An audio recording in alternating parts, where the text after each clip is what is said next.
Hey, it's Mike, and today is a great day because I'm here with the lovely, talented, very good friend of mine for 20 years, Miss Chevapravatdumrong.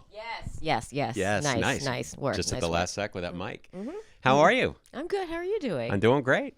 So Cherry and I met on Family Guy. Was it season 4? Yes. So you came back after the cancellation? I started after the cancellation and also like 2 months after everybody else started. So I like walked in to be like, hey. That's right. That's right. Yeah. Okay, so Cherry does lots of things, primarily writing and writing comedy. She's written 2 books. She's got She's So Money and Duplikate, and also you penned Joyride. Oh, penned it. Yes. You penned Joyride. That's I'm pretending that I write for an industry We're magazine. very professional. Yes. So she's a scribe. She penned Joyride, which is hilarious, and we're going to talk about all that stuff. But Yay. I'm just so happy that you are here. Yay. Thanks for having me. And I gave you a sticker there. Is that in the shot there? Well, hold it up. Do you want me to put it hold it here? up. Okay, we have this sticker. Yeah, that's Cleveland. Yeah, and then we also have very important. The kicked in the nuts guy. Anyway, we trade swag. Cherry gave me a Joyride T-shirt with a filthy quote on the back. It's true. And I also gave her a Cleveland shirt that looks just like the sticker. But, so a lot of what we talk about on this show is just kind of like your inspiration, where you came from. Tell everybody where you grew up and when you started realizing you were kind of funny, and what inspired you to do what has taken you to this place in your life. Oh God. Okay, I'm from Ann Arbor, Michigan. I remember very distinctly when I got interested in writing, which was when my parents gave me a little Hello Kitty diary when I was in 3rd grade, and I was like, "Yay!" And then I started writing it, and I was like, "This is fun."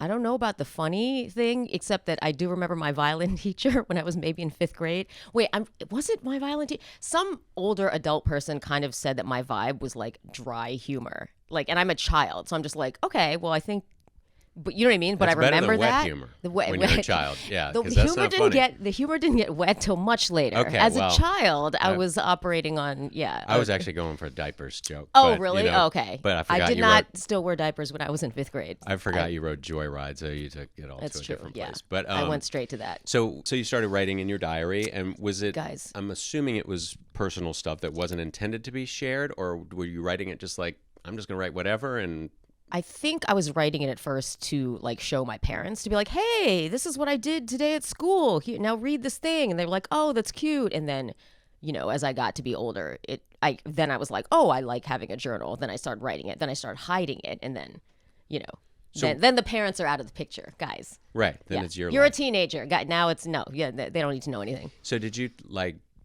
writing in high school? Did you excel at like creative writing and stuff like that? Was that a thing? Were you focused on that at that point? It kind of was a thing. My parents had me convinced until I was like possibly a junior in high school that I wanted to become a doctor, because they are Dr. Chevapravatdumrong. That's right. They are, immigrant parents who, Right. become a doctor. But yeah, I always liked writing better. So yeah, I was much more interested in my English classes, and whenever I don't think we had creative writing in high school, but whenever we had an assignment that was just like a story or something, and I wrote for the newspaper, and so I was like on a writing track before it ever became like, oh, I could make this a job, because I never thought it could actually be a job. Like, it's not. Right. My parents point blank told me, they were like, well, you can't make writing a job. That's Right. insane. And when did your parents come to this country? Like, are you first generation American? Yeah, I was. Yeah, so they came Okay. here for grad school. Okay. Because For what? graduate degrees very important in my family. My Okay. dad has a PhD in engineering, and my mom has 2 master's degrees in accounting. And I can't remember the other one right now. But That's all right, they one of they those they things. came to be here and be smart and stack up education. Logical people. So yeah, so their children also, we were also sort of mandated to go get a bunch of degrees as And well. you have a brother? I have a brother. Is he younger or older? He's younger. And what is he into? He's a lawyer. Okay. So So they're proud of him. they are proud of him, Okay. and still wildly ashamed of me. Wow. No, actually it's been many years now. So Well, they're okay with this now. Guys, it worked out. So What it's did they fine. think of Joyride? Oh my God. Okay, here's So they Well, let's preface. Joyride is a Joyride- pretty hard R-rated Joyride comedy. is a hard R-rated comedy. I warned them about this. I don't know how far you got into the movie, but like when I was telling them about this, because I knew that they were gonna, they were gonna come see it. They saw it at the premiere, and I was like warning them. I was like, it is a hard R movie. There's lots of stuff in it. There's nudity in it. And my mom was like, oh, like breasts? And I was like, no, actually, no, not something else. Okay. So they thought it was fine. Like after it was over, and I was like, they were sitting here, and I was like, like the entire, like worried. Yeah. During, again, I don't know how far you got, a certain Okay, scene. so you keep saying that. I told Sherry when she got here, Did I have you? been meaning to watch this movie forever, and I got through about I want to say something, but I don't want to spoil it for you. You're going to spoil it. I'm not. Okay, but I'm not. You can say it if you want people to hear it. There's a scene with a full frontal pussy tat in the movie that my parents had to watch, and I was very worried, and I kept looking like this, but they were both like the whole time. So I think that they didn't either was like not registering or were shocked. Anyway, after I don't the movie, think I'm gonna have any problem getting through the rest of this movie tonight. We're gonna stop this right now so that Mike can go home and watch. Right. But then they were fine. They were like, "Oh, you oversold it. Like we didn't think it was nearly gonna be as bad as you know what I mean. Like Yeah. you were just like you made it sound so horrible." Right. And so All right. so it was fine. Well, I definitely heard it referenced a lot. I just didn't get to that. Here's the thing, and I actually now I'm glad we got to a point where I said it because I am very comfortable that still when you see it, it'll still be like I can't wait. it'll still be a moment for you. Okay. Knowing what it is. And where are your parents from? They're from Thailand. Okay. I literally was like, I was Okay. like, I thought that was gonna go to a pussy tat direction. But No. No, this is a valid question. They're from Thailand. Yeah. Okay. Cool. And so growing up, were you like the only Thai kid in your class, or was it a community, or like what was that like? I imagine Ann Arbor, Michigan. Well, actually, I don't know about Ann. I would just think it's probably white dudes. Ann and Arbor is girls a lot of white people. There is the university there. Yeah. My parents, we weren't the only Thai people in the whole town. I definitely was the only Thai kid in my class. Was that kind of cool, or was it kind of lonely, or both? Or I mean, did you think about it much? I guess not really, because when you just grow up there, you're kind of fine with it, and you don't know until you go somewhere else and there's more. You know what I mean? You're like, oh, like this. Right. This. I mean, I'm taking it off to the side just for a second, but You it was can. like writing on Family Guy. Yeah. I was either by myself or one of two female writers. Yeah. And Alex then Borstein being the other. Yeah, Alex Borstein. And then we went and then over. Well, now I'm like and Elaine over there, and then Teresa, who co-wrote Joyride with me over the years, just to make sure to. But like, then when I moved over to Nora from Queens, it was the first season was all women, and it was like, oh, you know what I mean? It was like, but you don't notice it while you're there. Like I didn't roll into Family Guy and be like, wow, you know what I mean? I was just like, wow, I'm scared. Right. This is my first job. Right. I hope to do well at the job. I wasn't like doing statistics, and then later. So I think later going back, going back, you can be like, oh, Right. yeah, I grew up in a majority, white town and white classroom. Right. Teresa grew up kind of same thing, small town, like outside of Boston, and she was the only Asian kid a lot of the time. So the character of Audrey growing up in Joyride was based a lot on our own experience with that, like being the one kid. Right. We had this thing in 5th grade. Now I'm like, well, clearly I do remember it. But we had this thing, I wasn't really thinking about it in that way, but we had this thing in 5th grade. We had to all bring in a baby picture and put them up, and people would guess who they were. And I was like, well, guys, so that, you know what I mean? It was like they got to dramatically, number 15 is, and it was like, okay, it's me. Okay. So Right. so it's that. So it's just like, haha, funny. Right. But yeah, so that's what it funny. was. Yeah. Okay, cool. So then, all right, so then you went to college. You went to a very prestigious American university. You went to Yale, correct? Yep. All right. And so what were you thinking when you went there? Were your parents still like pre-med, or were you like, what was the deal? Did you get into a couple biology classes and then have to break the news, or how did that go? What did I do? I think I was no longer pre-med by then because you have to take organic chemistry, and I was just like, I'm out. I'm fully out. I think I rolled in thinking I was going to be an English and physics double major. Why? Well, physics, your that's dad, crazy. an engineer. I didn't like it though. I don't know why. You know what I mean? I was just like, You don't I know. happen to have been good at it in high school, so I'll just anyway, whatever. Put that away really fast. I took intro psych and figured out that psychology was much more interesting, and also like literally took less credits to graduate. Like you didn't have to take as You many. got to be practical. That's classes where the in Germany. practical thinking comes in. Didn't have to take as many classes in my major to graduate, so I ended up majoring in psych, and then I just took every single creative writing class that they had to offer. So yeah, in college I was like, I want to do this, Right. but again, it was still such a pipe dream that I Right. kind of. But I'm in school, so I'll take the classes for it at the very least. Absolutely. So your angle, like when I was younger, I just like to make fun of everything. Like if there was whatever going on, I would imitate a teacher. I would, do satire. I did commercial parodies. I just wanted to make fun of the things around me that I thought were, sort of put upon me. That just society puts all this bullshit on you, and then it's like, I don't need to accept this. I'm just going to make fun of all this. Whereas your take, from what I can tell, from what I know and what I've read and seen, yours is always sort of, you just enjoy the ride. You're like kind of just dancing amidst the ridiculousness. I don't think that I set out to do any of this to like make fun of anything. Right. I'm just I don't like get that sense from you. Right. Like I'm just like whatever. Yeah. I can't, guys. I'm just here to have a good time. Yeah. But yeah, I don't have any. I don't think if you had to like pinpoint what it is, other than I do like R-rated stuff or whatever. I say this having written also books for younger children. Whatever. It's fine. High school. Come on. High school. Kids. High school kids can watch an R-rated movie. Of course Fully they can. legal. Right.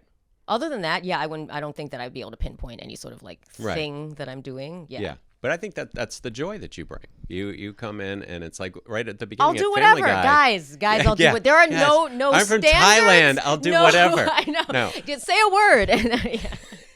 Yeah. No, but you were immediately, everybody loved you. Like you were just You're so nice. A great energy, a great vibe. I mean, it's like That's nice your to gift. hear. I was like, obviously, this was my first. I had been an assistant. It's like you're literally a writer's assistant one day, and then you get the call, and then you're like a writer's. You know what I mean? Right. The next week at work. So I was like, I don't know what I'm doing. Right. Like, but Well, you it was. did.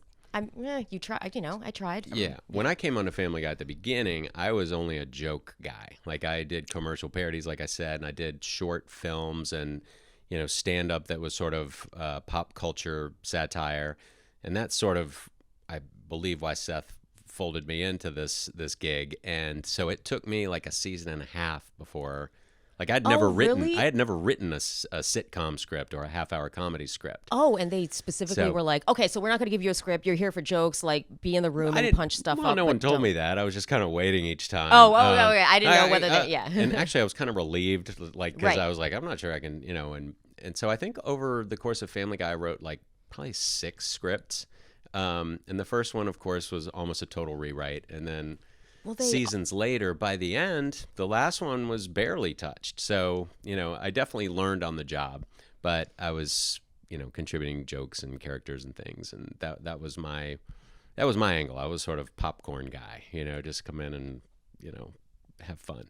But Whereas, I feel like you always. Sorry, I don't mean to. But like No. in terms of like being that's the thing. It's like since it is such a group project, what Yeah. I mean? Like by the time any of these scripts is done, you've contributed to so many that are not your own. Oh, and of then, you know what I course. mean? Your own, whatever. Oh, yeah. But it was a little daunting at the beginning for me Oh, to totally, write a yeah. script. And, Oh, okay. The self-discipline of actually writing it was the biggest part. It's like, I wrote Type. 3 I had to pages go the home and first day. type, I'm yeah. good. I'm going to go out and, Right. see my friends. But yeah, it was kind of like feverishly trying to get through it once before I had to turn Yeah. it in, which is not how you want to do it. I mean, I don't know.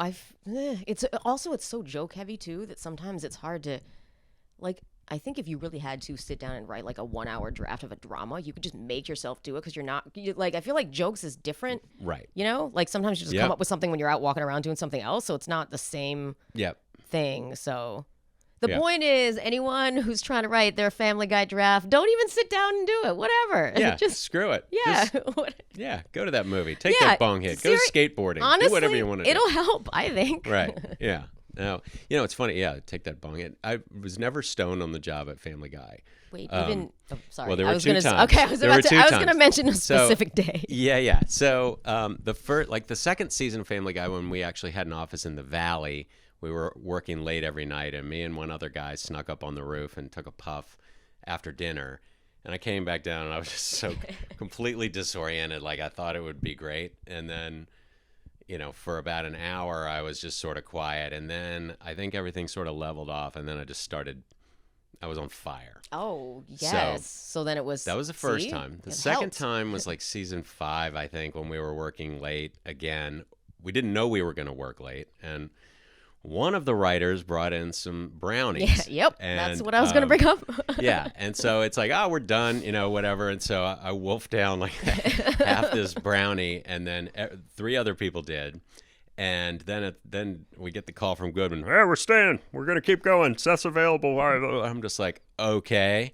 And I've just got this tick, tick, tick time bomb in my belly. And then we go back into the room, which at the time was not even a table. It was couches. Remember that? Like 4 or 5 couches sort of in a square or a circle. Comfy, cozy. And so you're kind of looking at everybody, and you got your script on your lap. And I go in there, and first of all, 2 of the people bailed, said that they were sick, and just left. I don't remember that, really? Okay. Yeah.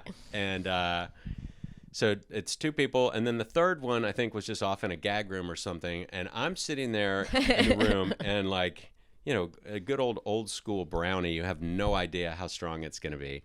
And so I'm just like completely tripping, and like the script is in front of me, and we're pitching on a line. And I literally turned back like the previous page like 3 different times, trying to remember where we were in the chronology of what was going on. And again, it just clicked, and all of a sudden I couldn't miss. And basically I single-handedly rewrote like the next 2 pages before we had to leave, just because it was all boom, boom, boom, boom. So what I'm saying is, be patient when you get stoned at work. It's all going to work out. And sure. Drugs are good is basically what you're trying to, for professional purposes, okay. If you're a writer. Sure. Comedy, specifically. I saw a Hemingway quote, write drunk, edit sober. And I used to say, write stoned, edit sober. Perfect. But when I was in there in my panic state and I couldn't remember anything, and I thought I would have a joke to pitch, I was in my head going, do I look at people when I pitch, or do I, sort of like, I was just you breaking were trying to down. Be like, what do I normally do so I can be normal? Yeah. Yeah. All right. So then Yale. You're taking all the writing classes you can take. Were you a psych major? I was a psych major. Follow that through? And then what? And then, okay, here's what happened. Then I went to law school, which it was, this was my parents. Was it Yale Law School? It was NYU. I had this plan. My parents were like, you have to go to grad school. I was like, well, I'm not going to med school. I guess I'll go to law school. I had this plan to move to New York City and then just like get a job as an NBC page or something. Because I was trying to do by this time I was trying to do it, but I also would have been, I didn't know anyone in LA. I didn't know anyone in the business whatsoever. I was literally, New York seemed closer to home, and it was not as scary as trying to move to LA. So I was just like, I guess I'll move to New York. But NYU had this thing called the Law Review, REVUE, which was the comedy musical sketch show that was just like an extracurricular activity that people did. So you had to, I think you had to submit like a writing sample, So I was like, I submitted one just to see, and then I got on the staff of it, and I just did that for the next 3 years. So it was literally like, I'm going to school, I'm paying to go to law school, but my activity is writing musicals, like parody songs and comedy sketches, and again, I didn't mean to do this on purpose, but I got into it, making fun of like the professors at the school or like whatever. Perfect. So that's what I did for all 3 years, and it was super fun, but I think it literally kept me alive because like I hated school and I was like so depressed while I was there. So. And did you try to? Obviously you would try to communicate that to your parents, but but you're also trying to respect. I had a full like mental breakdown my first day there, and was like sobbing, and then they like sent me a TV or you know what I mean, like a little for my room. Right. It was not. It was just not. I mean, yes, it was very communicated. I don't want to be here. This sucks, but it was also very communicated. Well, you have to be here. So. Right. And then after that, you're like, what can make sad this better? And need headphones. Right. No, I mean, right. It is kind of, you know what I mean? They were like, well, here's a TV, which you eventually will, like everyone. Right. It's more of a carrot dangling. Everybody knew what was going on, but it was also like very important in the family to get the degree. Mm-hmm. Whatever. By my 3rd year, I was fully skipping class to go intern at Walden Media, which is a production company. Oh, great. So were you just kind of like finishing it out and then like, okay, now Mom and Dad, I did this, what you wanted me to do, and now it's my turn? That's literally what happened. Once I had gotten like more than halfway through, it was like, okay, I'm going to get the degree. And then while all my friends were studying for the bar exam, now I think with 3 more years of like life and age and living in a big city, whatever, under my belt, I was comfortable enough. Also, I had no other options. Right. I'm not going to more school.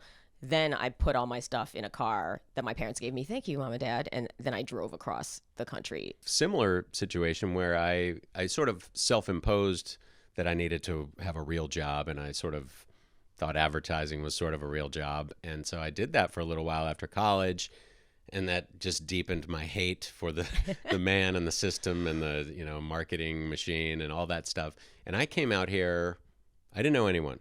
I knew one woman who had worked at the ad agency who said, yeah, you can crash on my couch for a few nights when you get here. So I signed up for some UCLA extension classes in screenwriting and improv. I signed up for an American Film Institute like producers workshop, and just got in my Jetta and rolled it on out here. The cars have to be tiny. Yes. Like, make sure. Yeah. Oh, yeah. I had $1,000 when I left Virginia, and I had $400 when I got to LA, and, credit cards that were nice and fresh, ready to be ripped. And same thing. I went to UCLA. I got a roommate or a room for rent. Yep. And so I rented a room from this couple that was young professionals and super nice. And same thing. I just landed here, and then I would go to Samuel French Bookstore, and how do I get into stand-up comedy? How do I get an agent? Like all of that. So it was just,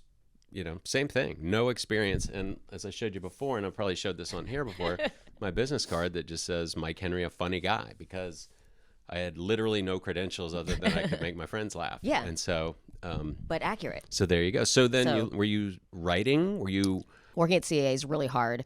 And I did not write anything the entire like the whole time I was there, because I was just working all the time. And how long were you there, and what were the hours like? I was there for 9 months, and I think the hours were 8 to either 8:30 to 7:30 or 8 to 7:30, something like that. Yeah.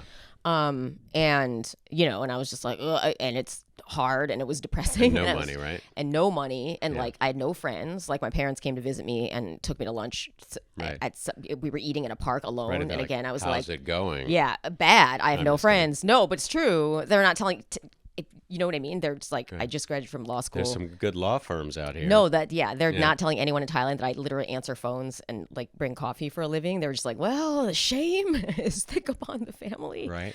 Right now. But the girl that I replaced, when I replaced her, she was like, are you a writer? Like, do you want to be a writer? And I was like, yes. And she was like, okay, so don't tell anyone here you want to do that. Because I think the vibe is like, pretend like you want to be an agent or a producer. You know what I mean? So she's like, just don't tell anyone that. Just sit tight. You'll meet people, whatever. Just do the job and you'll learn a lot, which I did. All true.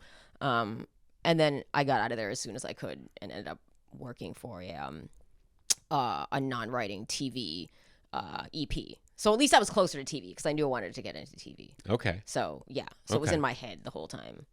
All right. Yeah. Well, after this quick break, we'll talk more about that. Okay,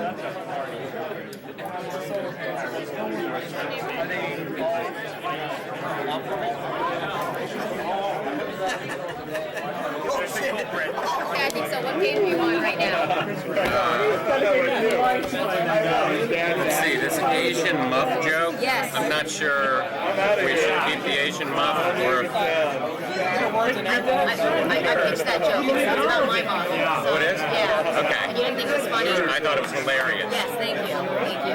That's the only big thing that sort of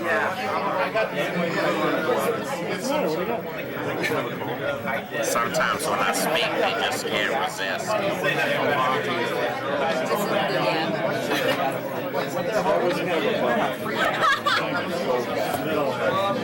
Hey, so we are back. Joyride. Joyride. Has been fun for you, hey? Oh, yeah. I would assume. It's been many. Hey, it turns out it takes like many years to get a movie from start to finish off the ground and into a theater. But yes, it's been fun. Well, let's pick up where we left off before the clip and talk about. So you were at CAA. Yep. And you were grinding there, putting in the time, getting yelled at, all the calls. things. And okay, and so then you were there 9 months, and then what happened? Then I got a job working at what is now my manager. That's where I met my manager at Industry Entertainment, and I was an assistant to 2 separate non-writing TV EPs there. Okay, and then you're sort of outside this bubble of a writer's room, wanting desperately to get into that bubble. Yeah, it would. Yes, and it's so hard because you generally do need a connection to get that job. Like that's not the kind of job that just goes up on a posting like Right. anywhere. But at least I was like reading scripts, and I was like, I had now gotten to the level where it's like, if they were staffing, like my boss would be like, here's a stack of scripts, read them, tell me which ones are good that I should also read, like that Right. kind of thing. So Right. it's like I was learning about, the industry and just learning how it all works. I was like inside now. So then how did you get your break to actually start being in a writer's room? How did that happen? Big break. I was in the very first year of the CBS Writers Mentoring Program, and that was something. And these programs are great. Like Disney has one. I think Fox had one or still has one. I'm not sure. But these programs are great for people who move to town knowing nobody. Because that's the thing. I knew no one. There was no way I was going to get my script read. The only way I could do it is to send in my spec script to a program like this. Yes. And pay my $40, and somebody will read it. And hopefully, at least someone professional has read it. But I applied for this program. And I got in, which was awesome. Had been rejected from so many. This one I got into. And part of it was they would assign you a mentor on a TV show, and you could go hang out with them, like in their writer's room. And I was lucky because my job was pretty chill because most of it happened in New York. So my boss was nice enough to be like, yeah, you can go hang out. So for a couple of days, I went and hung out. My mentor was Greg Garcia. I went and hung out in the Yes Dear writer's room, and I met, there's Sheridan again, Danny Smith. Nice. So he was there. So here's the thing. I'm, again, an assistant. It's scary. Just be like, okay, we'll just go sit in the writer's room and all you do is observe. And I was like, great. And so I just sat in the back and observed. But I at least, that was the first time I was ever in a writer's room. It was nice to see. These names you're dropping, just to clarify. These are all Family Guy people Greg and Garcia, mutual friends of ours. Greg Garcia wrote for Family Guy at one point, and then he created Hope and Faith. And Yes My Name Dear. Is Earl. Yeah. Yes Dear. Hope and Faith was Joanna Johnson, but that's Chris Sheridan's friend from before, so. Okay. Yeah. Okay. Sorry. And No, Chris Sheridan, yeah. long time from the beginning, Family Guy writer, producer, executive producer, showrunner, etc. And Danny Smith, there from the beginning at Family Guy, still there, executive producer. Alex Carter started as a writer's assistant, and he would get carpal tunnel so bad that he had those braces on his wrists when he was typing. It's a hard job, physically taxing. So Alex Carter has done wonderful things as well. So you are on Yes Dear, which I guessed it on. Oh. I think we may have a clip. Hey, Mom. Look at this. What is it? A letter from somebody I scared. You're kidding. What does it say? Your actions this evening were reprehensible. This is a holiday for children, and by scaring our poor little son, you ruined it for him. I'm seriously considering reporting you to the Neighborhood Association.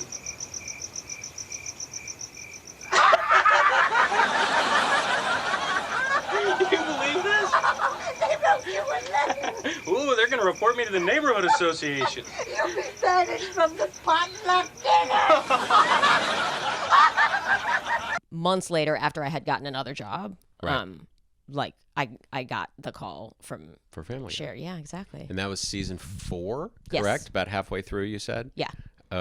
So you prompted a lot of affectionate pop culture or pop song Yes. riffs based on your name. Yes. Let's see. There was Cherry Chevapravatdumrong. Yep. There was, hey, won't you play another Cherry Chevapravatdumrong song? Yep. There's others. The, what's the other there's ones? a Journey one. I'm trying to give you the prompts. There's like is it Journey? Just tell me this. Is it one. Oh Sherry? Is that a Journey Oh, song? Cherry. oh, Cherry Chevapravatdumrong. Oh, Cherry. That was actually Steve Perry's solo, which angered the Journey guys really? very Oh my much God, at I'm the learning time. so much tea. Okay, wow. Yeah. So, all right. So, how long were you at Family Guy?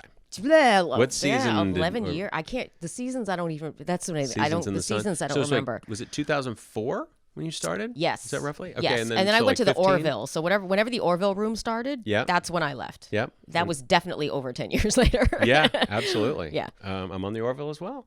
Yeah, that's true. Yeah. We're both everywhere. I know. Well, it's that thing you I'm said. not on it's TED, but it's yeah. all intertwined. It is all intertwined, yeah. Yeah. So, so then when did you start writing the books? Like She's So Money, I read and I Ooh. loved. And Oh, if I yay. was a 14-year-old girl, I would have Get into it. just Yeah. completely lived my life based on that. But I love how sort of clearly personal it is, but it's so cool. Oh, yay! Thanks. Yeah, It was trying to fit in as this person that's house smelled like noodles all the time. That's what I remember. It's basically, it was definitely like first book, Write What You Know, and it was very much the shenanigans version of my life. My parents had 2 Thai restaurants, and it's about a high school girl who ends up starting a scam. Like she's one of the smarter, nerdier girls at school, and starts a scam to like get paid to do kids' homework and things like that. And then it's Breaking Bad for teenage girls. It like all spirals out of control. I did none of that, so that was the fiction part. But like the background information, was very much my life. I started writing those maybe late. Like I think that one came out in 2008, and the next one came out in 2009. So a couple years into my Family Guy tenure. Okay, yeah. Let's get to Joyride. So you're working very successfully in a lot of television jobs, and then you got this movie that you guys were writing, and just the 2 of you? Teresa, the story of Teresa also Joyride. wrote for Family Guy. Teresa she and I met on Family Guy, and we and another TV writer friend of ours. Did you guys secretly like look around and go, white people? This is okay. I would agree. I would say that the paranoia goes the other way, and I feel like this might be more of a woman thing. But it's like when people would see us talking to each other, they'd be like, "What are you talking about? Right? Like, what do you know what I mean?" It's just like, well, not don't worry about it. You know what I mean? It's just like not. Right. I feel like there's like and that's why I feel like it might be more of a gender like, ooh, gossip, blue. Is it? And I'm like, no, right? Probably. Sorry, Boston sports for her. Right. Okay. Because that's where. But she and I met on Family Guy and became really good friends. And then our other friend who had been in TV also, Adele. The 3 of us broke the story of Joyride together. Okay. And then Teresa and I are the comedy people. So we how did went you do and that? wrote Like, the script. what were the logistics of that? Would you just like kick back emails, kick them around, or would you go sit in the room, the 3 of you, for a little while and just break it out? Or Yeah, we would usually physically sit, and because it was, movies don't get made. You don't write a spec movie and then it gets made. You know what I mean? It was just like, this is just for fun. And we were friends. So it was like, we're hanging out anyway. But also, we are technically professional writers. Maybe we'll turn the hanging out into something slightly more, so it's like. So you broke it out. A bunch of ha fun. And then we actually, put cards on the board. So then you wrote it. And then we had it. And then me and Teresa, this is when we had to buckle down a little more. Yeah. Me and Teresa wrote it together. So we would divide up scenes and then go. So you'd write one, she'd write the next one, or however, just chunks. you would just exactly, and then we would trade and then rewrite each other's scenes and then come together and then rewrite. You know what I mean? And then, but some months later. How long did it take you to get your draft, your meaningful draft? It was definitely months. It was not. You know how sometimes you hear stories? It's like, and then they went to a hotel and then they like banged out the script in like 5 days. Right. Not that. You had me like they went to a hotel and then they banged. Thank you. Blank. Yeah. But I didn't hear anything. What about the script? No, I'm yeah. just kidding. Okay, so. But it took months, but then we had it.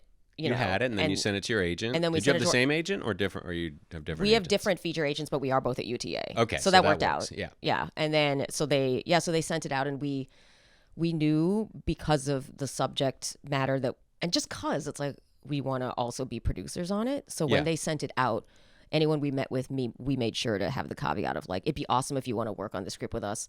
We would also like to attach as producers. Yeah. It's like, do we know anything? No, we know a lot of stuff from TV, but like, I think that gives enough information to be like, by the way, we would also like to learn how to produce a movie and let's work together on this. So.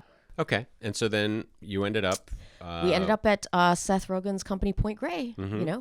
Familiar with making an R-rated movie. Yeah. And then we wrote it. They didn't make you get stoned for the meeting? They did not. Okay. Very, very respectful.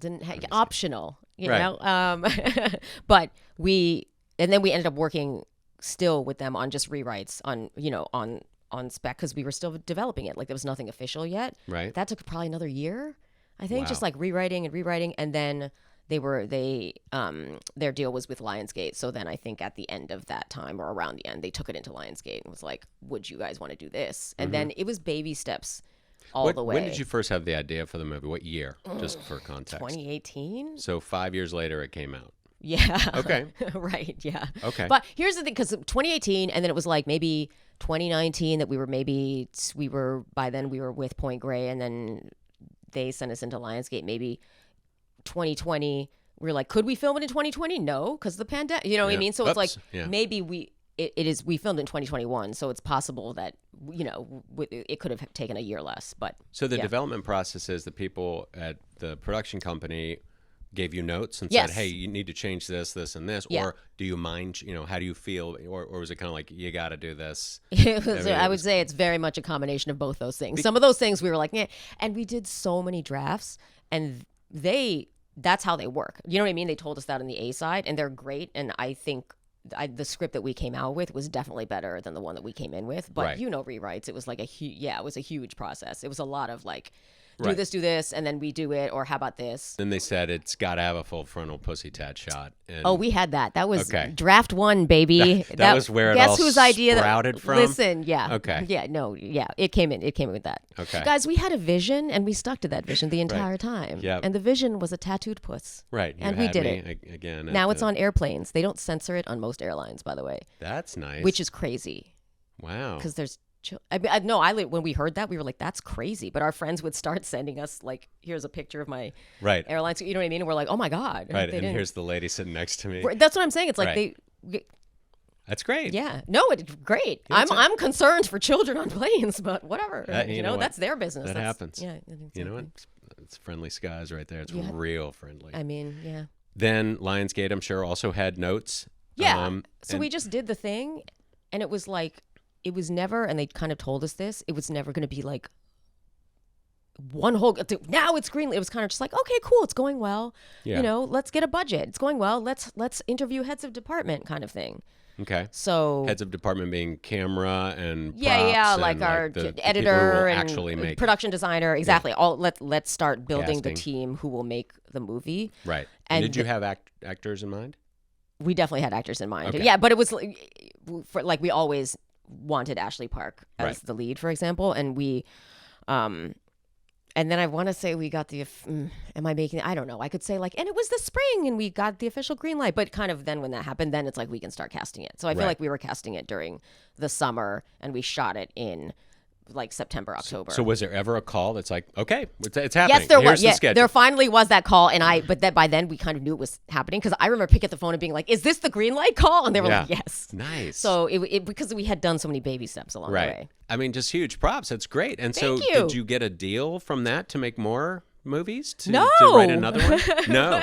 Okay. No. So what are you doing now? What are you working on? I mean, I'm doing various things. I mean, like when we came back from shooting, actually, me and Teresa ended up writing another. Have you seen? It's a Chinese movie called The Mermaid. I've heard of it. It's hilarious. Okay. It's impossible to find on streaming. Like they had to send us a link. I think you can find the trailer on YouTube. So the first thing we did when we came back was we wrote the American remake of that. Okay. Who knows what's happening? But this is what I'm saying. Now we're in that movie. Right. It's like, who knows whether that's ever going to get made? And we're just but the you're writers getting on it. paid jobs to write, to do what you like. Yeah, it's not. Yeah. Oh, I mean, yeah, it's nice. And I came back to TV. Like. I'm sorry, what are you writing on right now? Oh, so literally, here's right at this you're- very moment. I am not. I'm like I came back to TV. I'm not on a came back TV to show watching right the now. TV that your I came parents back bought you. exactly the same one. No, right now I'm developing. I mean, you know the strike and all that stuff. There's stuff that was stacked up from before. Right. So I'm writing a pilot right now, and I have some other development that we have to. Okay. That we have to take out and Hey, pitch if you right need now. like a bald white guy, listen, yeah, I'm right here. I know. I love hanging out with you. Yay. Like, this is great. And we're neighbors. We're and neighbors. I know We picketed together I saw during you on this. the picket lines Did you and- get your car window fixed? Oh yeah, we walking back from picketing one day, like Horrifying. I think it was a golf ball. It was that- definitely because it was like right. Yeah. You know someone hit that golf ball because like the parking is right next to it. Yeah, my back window was broken. It was horrifying. Like you'd park, you have a nice picket day. Not as horrifying as back in the day when my Jetta had the stereo stolen 4 No. times. It got stolen once, and so then I got one of those. Remember those old tape decks That you you could take take out of your out? car? And so one night I forgot to take it out, and I came back out, and it was gone. Right, the one. So of then course. somebody said, "Hey, you should go to a pawn shop because sometimes." And so I go to a pawn shop. I see one just like it, and I'm like, I bought it for however much. And then the police called and said, "Oh, we got your stereo." So at one point I had 2 stereos, and those both got stolen. What? So Oh, like, God. Yeah. Yeah. Anyway, Well, I can deal with the golf ball through the back Okay. of my window now. Yeah. That's fine. LA's hard knocks. Guys, yeah. Yeah. That's true. But is that what we want to end on? The strike, Right. the No, decimation of the industry, and how we're everybody in right. town is trying to claw their But way isn't back. it awesome? I mean, how happy are you to not be a lawyer Yes. and to be living your life and putting your voice out there and making friends in this intertwined industry and just getting to live and be creative? Yeah, it's nice. Wait, can I ask you one question? Yes. Did you feel like advertising was kind of helpful though for like later? Because it's like you are coming up with like ideas to get something across quickly or whatever. You're gonna be like, maybe. you're like, no. I always sort of had that. Like I was, Okay, yeah. I was always a little bit on the cell. I was, class president in college and all this stuff. So I was always sort of trying to appeal to the masses, and it was helpful in just understanding what most people go through, because most people don't do jobs that they like. I mean, I Yeah. think the vast majority of people are sort of stuck, whether it's for financial reasons or just because, whatever, they just do, they punch the clock. That's why the radio's on. It's Friday, blah, blah, blah. And it's like, it is? We're lucky. Yeah. This is, you could technically call this work, but we've been having fun the whole time. You know what? I love doing this. Yeah, that's nice. So, Cherry, you're awesome. Yay, thanks. Thanks for coming Yay, on. so are you. Thanks for having me. Awesome. All right. Cherry Chevapravatdumrong, or Cherry Cheva. Do you go by Cherry Cheva professionally? Or is it Cherry Chevapravatdumrong? On my books, yes, because they literally were like, we're not trying to put the whole thing on like a book cover, but Right. the whole thing normally. Because then it would just be Cherry Cheva. Yeah, And it that's would it. stop. Yeah. Anyway. Yeah, we want the whole thing. Cherry Chevapravatdumrong. Yay.